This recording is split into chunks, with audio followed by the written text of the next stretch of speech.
Hi, I'm Ines, and today we have Herman Suede in the studio. Welcome. Yo, what's up? Thanks for having me. We're glad to have you. So we're going to have a short conversation about your career, your life, so your fans can get to know you a bit better. Right. So the first thing we'd like to know is your birth name. So my birth name is Jason Herman Ni Bote Labi Bote Doku, because I'm Ga, so they need the inside somewhere. Ni Bote Labi Bote Doku. The Bote comes twice. Yeah. Wow. Okay. So were your parents always supportive of you being in the music industry? Has that been something that you've always wanted to do? Yeah, honestly, I wasn't entirely sure of what path I'll take eventually, but then seeing as I was growing up, I started off with piano classes and stuff. Oh. I think that sort of set the foundation for my love for music and my willingness to pursue it and to understand it as something more personal to me than just what the things I was taught to play.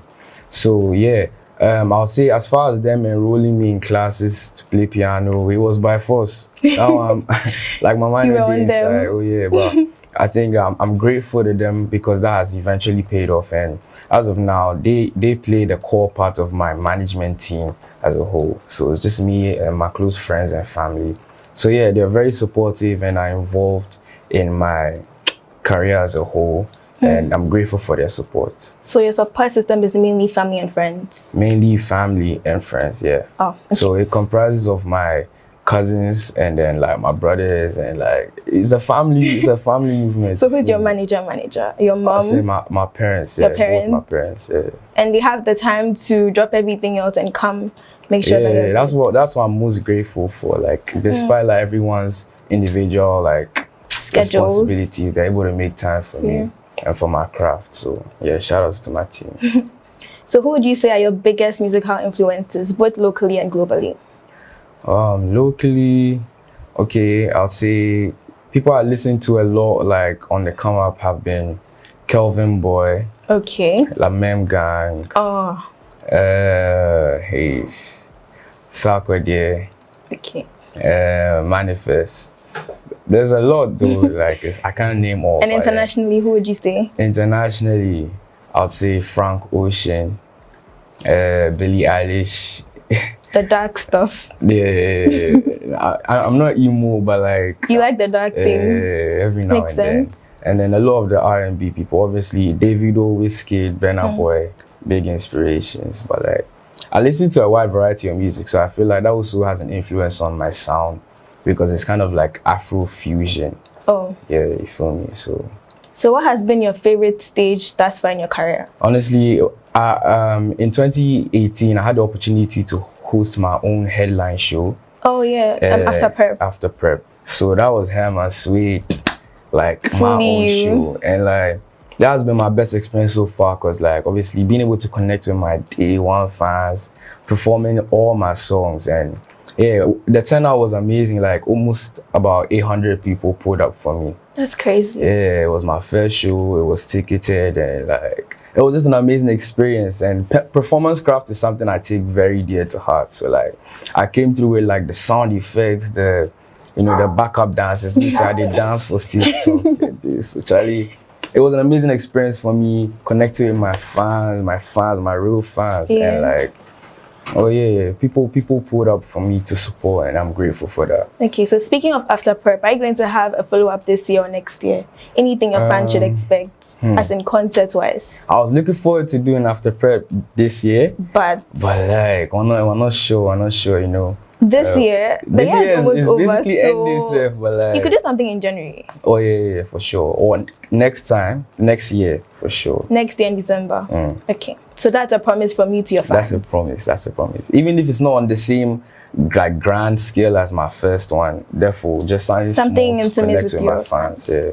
Okay, so you recently met with will.i.am. Can you describe that experience to us? Because he's quite an icon internationally. So can you describe? So yeah, during the summer I got the opportunity to travel to LA, and that's where I got the chance to meet will.i.am. And honestly, I didn't know what to expect. Obviously, I was starstruck, if you say, because Charlie, like everybody knows will.i.am. Like never would I have imagined to have met this guy. Like what? So like Yeah, he's been a big inspiration as well. And he was an amazing person to meet. He had lots of like wisdom to give me to share, yeah. And lots of advice. He took time out to listen to some of my songs and he liked it a lot. So yeah, I'm grateful for, you know, all the advice he was able to give me, and I'm looking forward to collaborating with him sometime soon. So we should expect a collaboration between you and will.i.am? Yes, expect it. How soon? Not sure how soon, but it's in the works. What was the biggest lesson you learned while with him? Honestly, he had a lot to say. One thing he did emphasize a lot on was for me to stay in school.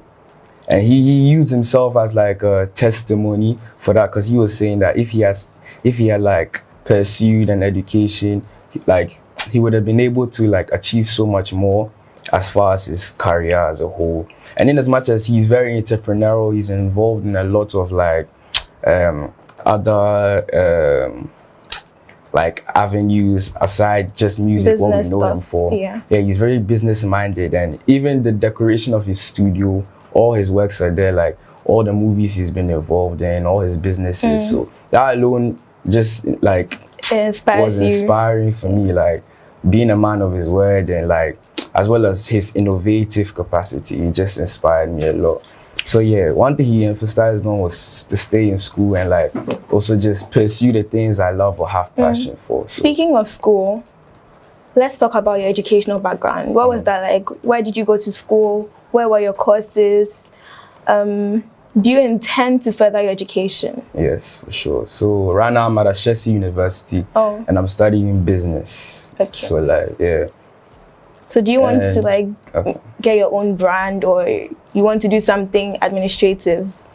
I hope to just be instilled with like the same entrepreneurial mindset that I need for like carrying out my daily activities as far as my career, music wise, and like businesses that I plan to start up in the future. So yeah, I hope to like have my own brands, because you know fashion is something I admire a lot. Yeah. And then obviously you see me play a big role in the musical field itself, like starting up probably some record labels or talent management companies. You know, just to come back home and do a lot to push the Afrobeat sound. Come back home? Are you leaving Ghana? No, I'm not leaving. I'm trying to say like to pick it up from my roots itself, being here, Ghana, and to push it out. Because I feel like there's so much more potential in Ghana to be achieved worldwide as far as the Ghanaian sound itself. Yeah. Okay. So which Ghanaian song do you wish you had written or had been featured on? Something that's such an AOM that you think, okay, I could have written this. Something you relate to. Yeah. So a song that I've been listening to and like have been an admiration of for some time now is Otulege. Oh. Yeah, because I love the instrumentation and the melodies in it, and as well as the lyricism. So I feel like if I hopped on that, I would definitely kill it. So you're in the old timey. Oh yeah, the high life sound. Yeah. Obviously, I like to go back in time to like hear. I feel like music has really evolved since then. I mean, as it does with every generation. But I feel like there's a lot to learn from the high life sound. Very rich instrumentation and interesting concepts in terms of their lyricism and the topics that they choose their to songs about. You know, like simple love songs, they will narrate them like stories, literally, like it was, and it's so cute and less explicit than what we have now. So your last album was called Bittersweet. Why that name? So it was meant to convey the reality of like our everyday relationships. You know, a lot of songs like to only portray one-sided like fairy tale love story, but the whole point of the word bittersweet is like to convey that beyond just the fairy tale side of love, there's the dark side too, you know, the heartbreak. So you've been through all of that. Oh, the yawa of the days, Charlie. So you've been through that and you're writing about it, or it's something that you've thought of and you've imagined? For sure. So it's experience-based. Experience-based, and as well, I also take inspiration from the things around me. But so you've been heartbroken, basically? Sure. Then break my heart. Hey, oh Charlie, no. So that's what inspired. Oh yeah, so that quality song. So you be personal. Thank you. She has given you a hit. Oh, but the emotional this thing, nah, it wasn't worth it. But like, It wasn't worth it. It's not worth the hits that it brought. no. Hey, heartbreak is not sweet. Charlie, that one, I can never, nah. Oh Lord. So Kumbaya is your most recent hit. Yeah. Tell us more about that. What inspired the song? Why Kumbaya? Yeah. So when writing Kumbaya in the studio, honestly, I was just like reminiscing. I was like reflecting upon like my journey as a whole. It's been 5 years I've been doing music now. I released my first song when I was 14. So now you're 19. No, I'm 20. You're I just 20. turned 20 Oh. November 21st. So Okay. I was just reflecting on the journey as a whole and how dynamic it's been, like all the ups and downs. But then at the same time, just being like appreciative of the journey and like the impact it's had on my growth as an artist, as far as my craft, as far as my network, and then all the things I've learned in the industry. Oh. So upon reflecting, I just became emotional in the studio, and so Kumbaya is kind of like me thanking God for like the journey. So would you say it's gospel or? Honestly, I would. It's difficult to say because You wouldn't like to box. I wouldn't like to box it because I just wrote it based off of inspiration. But it is indeed like a call to God for like the peace and like the blessings that have been in my life to continue to reign over my life. So yeah, Kumbaya is me. The chorus literally says, "Hand of my father cover me, oh Kumbaya. When I know fit to walk, I be oh Kumbaya. Dead any plans of enemy, because the enemy's born true." So you're one of those people that are like, okay, F all my enemies. Oh, for sure. Like, that's the kind of mindset I feel you should have. Really? Because in pursuing anything, there'll always be obstacles, there'll always be enemies. Definitely obstacles, but enemies? Enemies, sure. It's just by tendency of, I feel, being a human being, there's always that slight jealousy that we have the tendency to have. Definitely, but like enemies is a very strong term. But okay, I'll change the term for your sake. Okay, so what collaboration should we expect from you in the coming year? Honestly, there's a lot to come. It's difficult to say because there's still a lot in the works, but me and Camido, we worked on some bangers, and Kelvin You Boy said as bangers, well. plural? Bangers, plural. Okay. Kelvin Boy and I, something crazy in the works. How recent? How soon This was should we just like a couple of months ago, 2 months or so ago. 2 months? Yeah, Camido and I have been locked in the studio. We worked on so far 3 songs together. That's crazy. Yeah, Kelvin Boy and I, we have one down together. But then like, there's a lot more. I'm always open to collaboration and I'm looking forward to more. So who are you looking forward to collaborating with who you haven't already? The list long. Just give us a few. Sarkodie and I. Banga. You have a song. Banga. We have a song. But you want another one? That was him featuring me. Oh. But now there's me featuring Sarkodie. Okay. So look forward to that. That one's spiritual song. I mean, I have love for every song I write, but there's some of them that they just hit different. Close to your heart, yeah. But collaborations coming up. I'm looking to, really expand the network and my craft and sound. Work with to more infuse people. more cultures. Because right now, I've been able to work with something different that I did was I worked with a Ugandan artist, a legend called Navio. Oh. So that was some time ago. But then aside Is it that, out? yeah, it's out. It's called Medawasi. Okay. It's out everywhere. But coming up, I'm looking to So you got the work Ugandan to say Midawase. Nah, So I was. You were the one. Yeah, I was He on the doesn't Ghanaian side. use He any spoke in Ghanaian dialect. Swahili. Okay. And yeah, it was something different, infusing the cultures. But coming up, I'm looking to working with more of the Nigerian artists as well as American, worldwide, the UK. There's so many, and I'm also not specific to any genre. You would catch me, I'll be on an R&B song. I'd like to hear enter you the on gospel R&B. side small. Charlie, music is something I love, and so I don't like to limit myself. It's whatever the spirits are telling me. The spirits or the money? Which one? No, the spirits. Oh, how? Nah, it's the spirits. Would you say music is profitable? Why are you making? Good question. Honestly, I feel like in the come up, like things start off slow. Okay. And that's why it's most important not to try your best to still sustain that drive you have, because a lot of the times it looks like such a happy story when you begin to pursue something you love. But when you realize like how tough it is in reality, it can sometimes like take away from that shine or drive that you initially had. So that's something too I feel a support system has really helped me with, because times when I felt down or felt like things I want to achieve creatively are impossible, they just serve as like a backing for me and a reminder that I should keep going. So would you say the slowness is relative to just Ghana and Africa or internationally?